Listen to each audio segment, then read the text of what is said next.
प्रिय विद्यार्थियों, आज हम अलाउद्दीन खिलजी के दक्षिण भारत के विजयी अभियान के संबंध में जानकारी प्राप्त करेंगे। अलाउद्दीन खिलजी,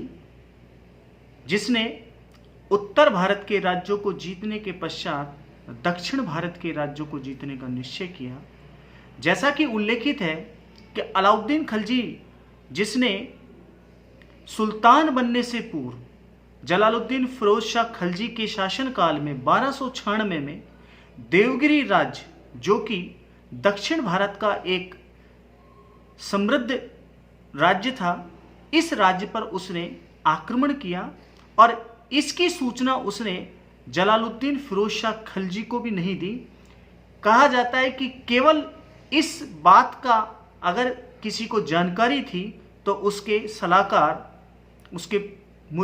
उसके मित्र अलाउल मुल्क को थी,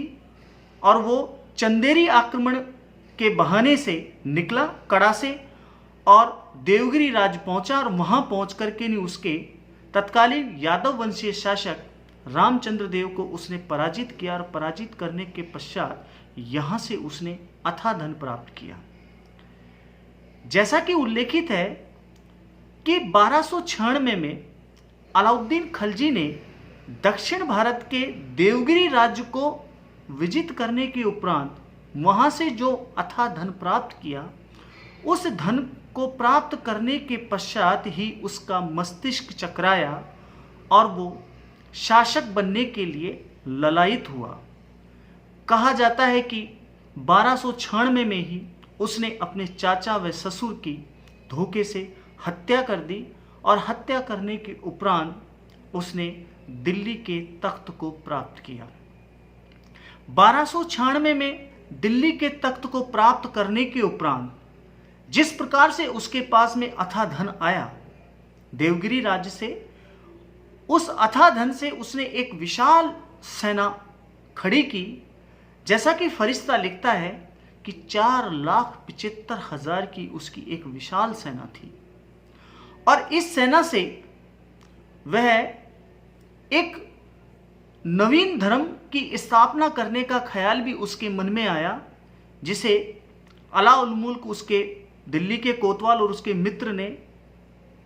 नवीन धर्म के स्थापना के ख्याल को उसने मना कर दिया और उसने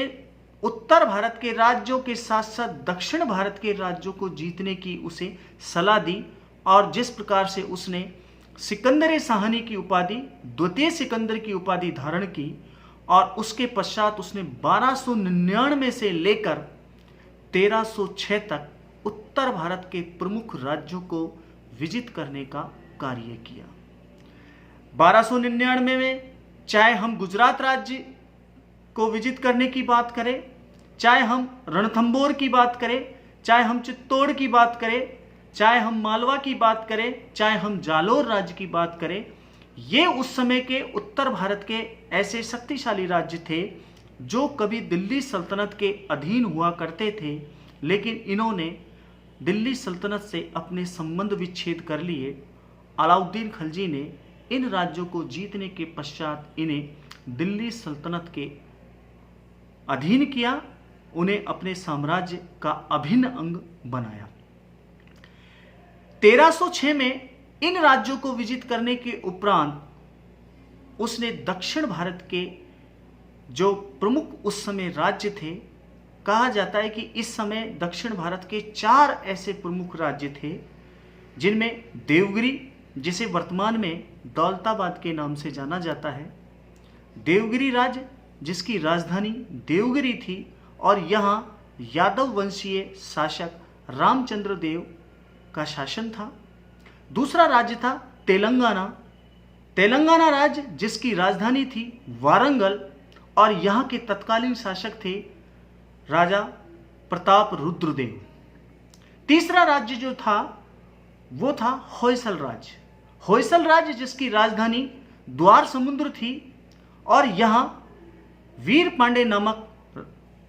राजा का शासन था। उनकी मृत्यु के पश्चात यहाँ 2 भाइयों में सत्ता के लिए संघर्ष हुआ। और चौथा राज्य था जिसे मुस्लिम इतिहासकारों के द्वारा माबर प्रदेश कहा गया है, वो था पांड्य राज्य। कहते हैं कि ये 4 ऐसे दक्षिण भारत के प्रमुख राज्य थे। इन राज्यों को विजित करने के उद्देश्य से अलाउद्दीन खलजी ने अपने सबसे विश्वस्त सेनानायक मलिक काफूर को ये जिम्मा सौंपा। मलिक काफूर, जिसके बारे में कहा जाता है कि 1299 में अलाउद्दीन खलजी के द्वारा जो गुजरात विजयी अभियान किया गया था, यहीं पर मलिक काफूर अलाउद्दीन खलजी की शाही सेना को प्राप्त हुआ था, जिसे दिल्ली दरबार भेज दिया गया,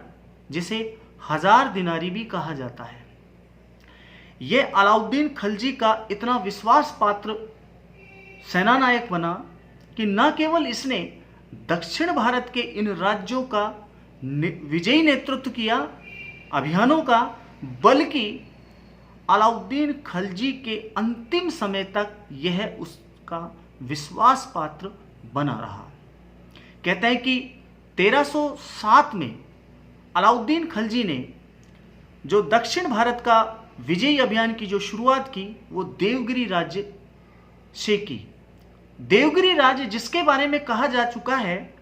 कि 1296 में अलाउद्दीन खिलजी को यहां से अथाह धन प्राप्त हुआ था, और रामचंद्र देव और अलाउद्दीन खलजी के बीच में एक समझौता हुआ था कि वो दिल्ली सल्तनत को प्रति वर्ष वार्षिक कर देगा। लेकिन कहा जाता है कि 1305 से लेकर 1306 तक, जैसा कि खिलजी वंश के इतिहासकार जिन्होंने के.एस. लाल, जिन्होंने खिलजी वंश का इतिहास लिखा है, उन्होंने अपनी इस पुस्तक में स्पष्ट किया है कि राजा रामचंद्र देव के द्वारा 1305 से लेकर 1306 तक किसी प्रकार का कोई टैक्स दिल्ली सल्तनत को नहीं दिया गया। कुछ इतिहासकार ये भी मानते हैं कि 3-4 साल से राजा रामचंद्र देव दिल्ली सल्तनत को कोई टैक्स अदा नहीं कर रहे थे। दूसरा कारण यह भी माना जाता है, कुछ इतिहासकार जिनमें फरिश्ता लिखता है कि अलाउद्दीन खलजी के विद्रोहियों को राजा रामचंद्र देव के द्वारा शरण दे रखी थी। कहते हैं कि गुजरात का शासक बघेल वंशीय कर्ण सिंह अपनी पुत्री देवल के साथ राजा रामचंद्र देव की शरण में ही रह रहा था। अलाउद्दीन खलजी ने जब इस विजयी अभियान की शुरुआत का दायित्व मलिक काफूर को दिया, तो अलाउद्दीन खलजी के शाही हरम में करण सिंह की पत्नी कमला देवी, जो कि रह रही थी, जिससे विवाह अलाउद्दीन खलजी के द्वारा किया गया था, उसने अपनी पुत्री देवल से मिलने की इच्छा जाहिर की। दूसरी तरफ यह भी माना जाता है कि अलाउद्दीन खलजी यहां रामचंद्र देव को दंडित करना चाहता था। कुछ इतिहासकार यह भी मानते हैं कि अलाउद्दीन खलजी के द्वारा दक्षिण भारत के राज्यों के विरुद्ध जो विजयी अभियान की शुरुआत की, उसके पीछे अलाउद्दीन खलजी का जो मूल उद्देश्य था वो यही था कि 4,75,000 की विशाल सेना को अलाउद्दीन खलजी व्यस्त रखना चाहता था। उसे इस बात का भी अंदेशा था, उसे डर था कि कहीं ये सेना किसी प्रकार का साम्राज्य में विद्रोह ना कर दे। तो कुछ इतिहासकार ये भी मानते हैं कि अलाउद्दीन खलजी दक्षिण भारत के जो धनाढ्य राज्य थे उस समय के, ये 4 प्रमुख राज्य, चाहे हम देवगिरी की बात करें, चाहे हम तेलंगाना की बात करें, चाहे हम होयसल राज्य की बात करें या द्वार समुद्र की बात करें, ये उस समय के सबसे अधिक धनाढ्य राज्य थे। इन राज्यों से अलाउद्दीन खलजी धन प्राप्त करना चाहता था। इसी उद्देश्य से उसने 1307 में मलिक काफूर को इन राज्यों को जीतने की जिम्मेदारी सौंपी। मलिक काफूर, जो कि 1307 में देवगिरी विजयी अभियान के लिए निकला, यहां कहानी के अंदर एक नया मोड़ और आता है। जैसा कि कहा गया है कि कर्ण सिंह, जो कि गुजरात का शासक राजा रामचंद्र देव के यहाँ शरण लिए हुए था, उसने अपनी पुत्री का विवाह राजा रामचंद्र देव के पुत्र सिंगन देव या शंकर देव के साथ में करना तय किया था। इधर अलाउद्दीन खिलजी ने मलिक काफूर और मलिक काफूर के साथ में जो सेना नायक गए थे उन्हें इस बात की हिदायत दी थी कि वो देवल को मलिक काफूर के साथ में, या ये कहे कि शाही सेना के साथ में लेकर के वापस लौटे। कहा जाता है कि मलिक काफूर जैसे ही देवगिरी राजधानी से थोड़ी दूरी पर ही पहुंचा था कि उसने एक संदेशा राजा रामचंद्र देव के पास में भेजा और देवल को लौटाने की बात कही, लेकिन रामचंद्र देव ने उसे लौटाने से मना कर दिया। कहते हैं कि यहाँ सिंह देव, जिसे शंकर देव भी कहा जाता है, रामचंद्र देव के पुत्र, और राजा रामचंद्र देव की सेना के बीच में और मलिक काफूर की सेना के बीच में युद्ध भी हुआ, लेकिन इस युद्ध में अंततः मलिक काफूर को विजय मिली और राजा रामचंद्र देव को मलिक काफूर के साथ में संधि करने के लिए बाध्य होना पड़ा। मलिक काफूर ने राजा रामचंद्र देव को दिल्ली दरबार भेजा। कहते हैं कि अलाउद्दीन खिलजी, जो कि एक दूरदर्शी शासक था, मध्यकालीन भारतीय इतिहास में यह पहला ऐसा शासक था जिसने विंध्याचल पर्वत को पार कर दक्षिण भारत के प्रायद्वीपों को जीतने का निश्चय किया और जिसमें इसे सफलता मिली। कहते हैं कि प्राचीन भारत के इतिहास में यदि हम नजर डालें तो गुप्त साम्राज्य के महान प्रतापी शासक समुद्रगुप्त के द्वारा दक्षिणापथ के इन राज्यों को जीतने का निश्चय किया गया था और इन राज्यों को उसने जीता, लेकिन इन राज्यों के प्रति जो उसने नीति अपनाई वो आर्यव्रत के राजाओं के साथ में जो नीति अपनाई थी उससे अलग थी। इन राज्यों से उसने वार्षिक टैक्स लेना उचित समझा। कहते हैं कि अलाउद्दीन खिलजी, जो कि एक महत्वाकांक्षी शासक के साथ साथ एक दूरदर्शी शासक भी था, वो इस तथ्य से भली भांति परिचित था कि दिल्ली से इन राज्यों पर शासन चलाना संभव नहीं होगा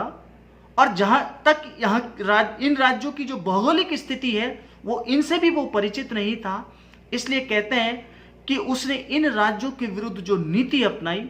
वही नीति इसके द्वारा अपनाई गई जो समुद्रगुप्त के द्वारा अपनाई गई थी। इन राज्यों को वार्षिक टैक्स लेने पर ही उसने एक तरीके से बाध्य किया और देवगिरी राज्य पर जब आक्रमण किया, कहते हैं कि यहां मलिक काफूर और उसके अन्य सेना नायकों ने देवल रानी को दिल्ली दरबार भेज दिया और दिल्ली दरबार जाने के पश्चात यहां अलाउद्दीन खिलजी ने अपने ज्येष्ठ पुत्र खिज्र खां के साथ में देवल का विवाह कर दिया। अमीर खुसरो, जिसने देवल रानी और खिज्र खां के प्रेम प्रसंग को लेकर एक ग्रंथ लिखा जिसे आशिका कहा जाता है। दोनों के बीच में जिस प्रकार की प्रेम पूर्वक प्रेमालाप की जो वार्तालाप हुई है उसका पूरा का पूरा चित्रण हमें इस ग्रंथ के अंदर देखने को मिलता है। इस प्रकार से देवगिरी राज्य पर अलाउद्दीन खिलजी का अधिकार स्थापित हो गया। राजा रामचंद्र देव को अलाउद्दीन खिलजी ने दिल्ली दरबार में राय रायन की उपाधि से नवाजा और उसके राज्य को उसे लौटा दिया और बदले में उससे यह भी वचन लिया या ये कहे कि दोनों के बीच में एक संधि हुई और इस संधि के माध्यम से यह तय हुआ कि दक्षिण भारत के जो अन्य राज्य हैं, चाहे हम अन्य राज्यों में तेलंगाना की बात करें या होयसल राज्य की बात करें या पांडे राज्य की बात करें, इन राज्यों को विजित करने में राजा रामचंद्र देव अलाउद्दीन खिलजी की शाही सेना को हर प्रकार की रसद सामग्री उपलब्ध कराएगा और साथ ही इन राज्यों पर आक्रमण करने के लिए जो मार्ग है उस मार्ग को भी बताएगा। कहने का अभिप्राय हर प्रकार की मदद वह मलिक काफूर को करेगा। और इसी प्रकार की संधि के साथ ही यहाँ अलाउद्दीन खिलजी ने उसे यहाँ सम्मानित किया और उसको उसके राज्य को लौटा दिया गया। अलाउद्दीन खिलजी ने इस प्रकार से देवगिरी राज्य को विजित किया और विजित करने के पश्चात राजा रामचंद्र देव की सहायता से उसने अगला जो आक्रमण किया वो किया तेलंगाना राज्य के विरुद्ध। तेलंगाना राज्य जिसके तत्कालीन शासक काकतीय राजवंश के प्रताप रुद्रदेव थे। प्रताप रुद्रदेव जिसने अलाउद्दीन खिलजी की शाही सेना का समाचार सुना तो उसने अपने कहते हैं कि इस राज्य के शासक के किले की दीवारें बहुत मजबूत मानी जाती थी और उसने मलिक काफूर के नेतृत्व में जो शाही सेना आ रही थी उसका मुकाबला किया, लेकिन अंततः वो अलाउद्दीन खिलजी की शाही सेना के साथ में ज़्यादा समय तक युद्ध नहीं कर पाया और उसने अपनी एक सोने की प्रतिमा बना करके एक दूत के माध्यम से मलिक काफूर को भेज दी, जिसे मलिक काफूर ने ये संकेत समझा कि उसने अलाउद्दीन खिलजी की अधीनता को स्वीकार कर लिया। बदले में अलाउद्दीन खिलजी को उसने अथाह धन दिया। 7,000 से भी ज़्यादा अश्व अलाउद्दीन खिलजी को यहाँ से प्राप्त हुए। हीरे जवाहरात के साथ साथ एक बेशकीमती हीरा जो आज ब्रिटिश म्यूजियम की शोभा बढ़ा रहा है, कोहिनूर हीरा भी अलाउद्दीन खिलजी को यहीं से प्राप्त हुआ। इस प्रकार से वारंगल या ये कहें कि तेलंगाना राज्य के शासक प्रताप रुद्रदेव ने भी अलाउद्दीन खिलजी की अधीनता को स्वीकार कर लिया। चर्चा जारी रहेगी। Thank you.